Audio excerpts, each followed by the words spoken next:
time to tune in. Now another Sports Center, it's a movement. We got the NFC West. NFC West, a very exciting division, man. Mike, what you got for me, man? Yeah, man, I think the NFC West as a division was very active, made a bunch of good moves. Everybody gets a passing grade in this division for me, so I'll kind of go through. We'll start off with the Seahawks.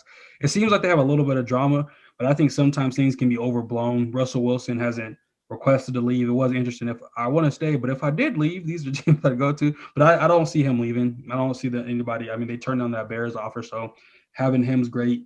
Chris Carson getting him re-signed in a 2-year deal, about $7 million a season is not terrible. Gabe Jackson, that was a Russ said, hey, I need some linemen. And they said, hey, we're going to get you one of the best guards in the NFL. So I like that move. Their offensive line, they made a bunch of, I think they made a couple signings that are going to improve significantly. They made a few depth signings, but I still think they need to get one more piece. Carlos Dunlap, I thought was a phenomenal deal. $8 million a season for 2 years. And, Puna Ford, I like him a lot as a D tackle. He's a good nose, dude's a good run stuffing player. So I think that was good. I give them a solid B.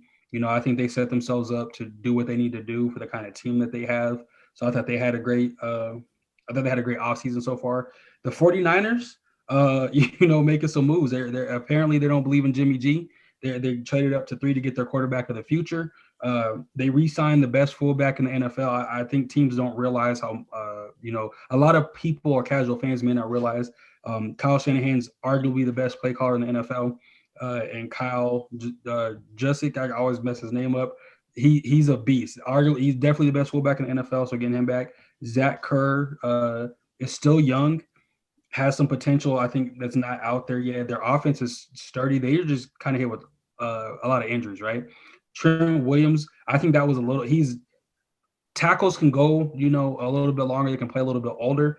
I thought that was a little bit of an overpay. 6 years, $138 million. He'll be like 37, 38 when that deal's done. So I think he is still going to be a stalwart, but getting Alex Mack for pennies from the Falcons, he's still a very good senior, especially for that type of offense. So I'll give them a solid B too.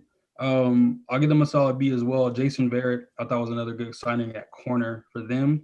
The Rams, they didn't have any money. They keep hitting the clear cap button on Madden apparently, because they made that Stafford trade. They definitely upgraded that quarterback position. They gave Jared Goff all the opportunities. He had a bunch of weapons. Deshaun Watson past his prime. I don't really know how much value he's going to add to that team necessarily, but he's a guy that I think you'd want in the locker room. And I think Leonard Floyd was a little bit of an overpay, especially with the cap situation that they're in. I would give them a B minus. The Matt Stafford is the only reason it's a B in the B range. If it wasn't for that, they would have been more closer to a D probably. But I think that was huge. And then the Cardinals, I saved them for last because I'm going to give them a solid A. Right, getting AJ Green as your fourth receiver. He's been hurt a lot, but they have Larry Fitzgerald, Kirk, AJ Green, and D-Hop. Like that's a scare. Like that's a team that nobody's going to want to cover. Getting Kelvin Beachum for 2 years, $4 million. I think Max Garcia used to be on the Broncos. Getting Rodney Hudson, so he's going to be a center for them that they got from the Raiders. I think that's going to help their offensive line gel a little bit, but they still need a tackle. But getting J.J. Watt, Robert Alford, Malcolm Butler, Matt Prater, I think they made some really key signings. J.J. Watt, if healthy, is going to be great. Marcus Golden. So I just feel like I'd probably give them an A, like an A minus actually, just kind of thinking about it again. They made some very solid signings. They got better at every level of their team. And they put themselves in a position where, they can take a quarterback like Justin Fields or Trey Lance. So I think they're going to be good in that offense. They had a phenomenal offseason. Definitely that would be my pick if they're healthy, depending on the quarterback situation to win that division. So yeah, that's kind of where I'd go. I think the NFC West there wasn't a team that didn't do something that was really move their team in a better position. I think they had to really keep up. The Rams were kind of towards the bottom, but they upgraded their quarterback position, which was huge. Absolutely. Yeah, for me, man, for the Rams, I'm right there with you. I give them a solid B. Love the Deshaun Watson. He's probably only going to be healthy maybe half the season, but he's going to ball out those games that he is there. Guy like Matthew Stafford there, man. I mean, I love that. Matthew Stafford is the reason I'm giving him a B. hands down. Love Leonard Floyd. He's a dog. Jared Goff, man. Let's see if he could bring back his career to life over in Detroit. But I love that trade. I absolutely love that trade. Probably my favorite trade in this offseason. San Francisco 49ers, man, love what they're doing over there. Definitely making a lot of money moves over there. I'm going to take and give them a B+. I mean, guys from high upside, low risk deals like Mohamed Sanu to taking and getting, as you mentioned, the best fullback in the National Football League and Kyle Juszczyk.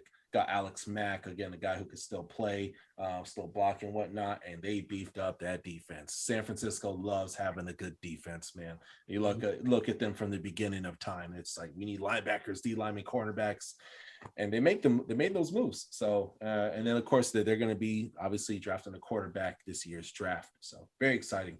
Then of course you have the Seattle Seahawks, and it's like the song Don't Go by Blackstreet was playing, Don't leave me, Russell. Please don't go to the Bears. Don't leave. Listen, I love what they're doing in Seattle, man, as far as the moves they're making. Pete Carroll's not all that. He's not. I mean, I feel like he's overstaying his welcome. He has a lot of power right now.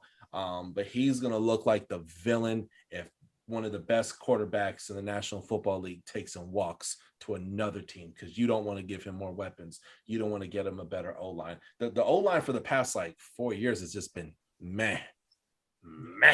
M-E-H, meh. That's all it's been. But to take and see them picking up 4 O-linemen, that is dope.